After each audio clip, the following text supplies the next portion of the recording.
It's nice to speak with you today, Hal. And this is going to be an interesting topic, the future of earthquake early warning systems. And the first question, well, can you first provide a brief background of yourself? Yes, hi, Dustin. I'm really grateful for the opportunity to present a little bit of discussion on this topic, which is near and dear to my heart. I started out in supply chain and materials management, working actually in a hospital situation for York Lingo Medical Center. And then we went on vacation to Palm Springs, California, which is right on the San Andreas fault in the California desert. And I became the director of procurement and contracting for the city of Palm Springs for 21 years. And during that time, I was instrumental in securing an earthquake early warning system, which has proven to be reliable over 10 years now. That's interesting. Can you share more of your experience with your earthquake early warning system? Yes. What drove the earthquake early warning system was really two things. One is Palm Springs has an international airport, and it has a fire station which serves on one side the airport, on the other side the city of Palm Springs.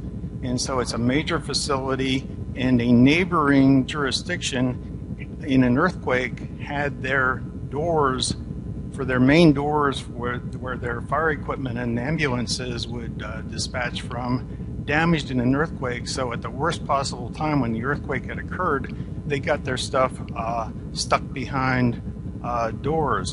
And then to make matters worse, in another neighboring jurisdiction in the same earthquake, they had a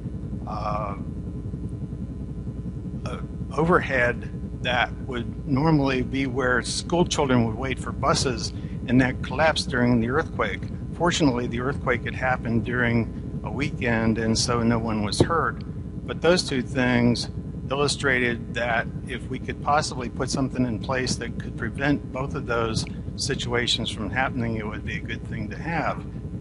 And lo and behold, when the fire chief attended a conference, he was able to see such a thing, and we implemented it. And right after we implemented it, we had a 5.3 earthquake, and the doors to the fire station opened when the earthquake first occurred, and we were able to safely get the equipment out and didn't suffer that kind of damage.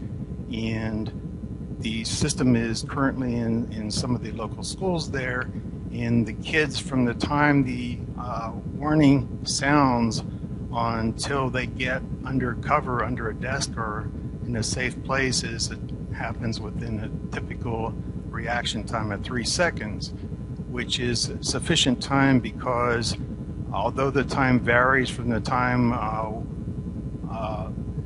that you have time to respond, depending on how far you are from the epicenter, the average time is about 20 seconds, and the kid's response time was 3 seconds.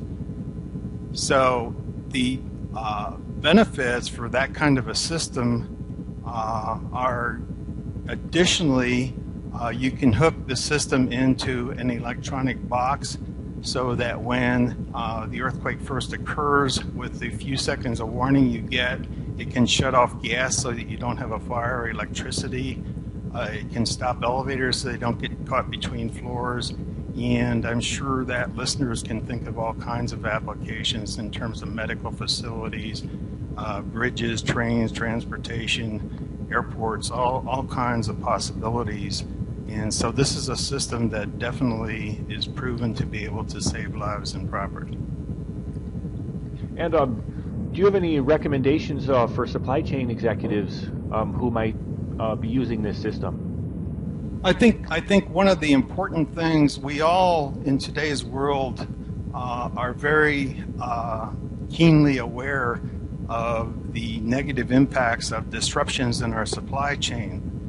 And so some of the major players that have looked at ways to prevent disruption in their supply chains have now become interested in being able to implement this technology, because you can prevent major damage by those by having devices trigger in those few seconds warning that you get. And you can help your suppliers if in your supply chain to either prevent damage, prevent injuries, or in the worst case scenario, if there's going to be damage, to help mitigate the damage and lower the damage and the effect of disruption in the supply chain to the extent that it's possible with current technology. Thanks, Hal, for sharing today. Did we cover all the points you wanted to make? Yes, I think so. Maybe it would be helpful for the listeners to know a little bit, just quickly, how this works, because it works off of two different waves. One is a P wave that travels shorter, and when the earthquake occurs, the P wave triggers the device, but the P wave doesn't do any damage. And then, depending how far you are from the epicenter, the shock wave, the S wave, comes to follow that, and that's the one that does the damage. And so the amount of warning that you get is the amount of time it takes to travel from the epicenter when the earthquake occurs for the P wave to arrive and trigger the device until the damaging shock wave hits. And as I said before, the average of that is typically about 20 seconds, but it can be more, it can be less. But that's the technology that it works off of. And thanks for sharing today. Thank you very much, Dustin. I'm very grateful for the opportunity.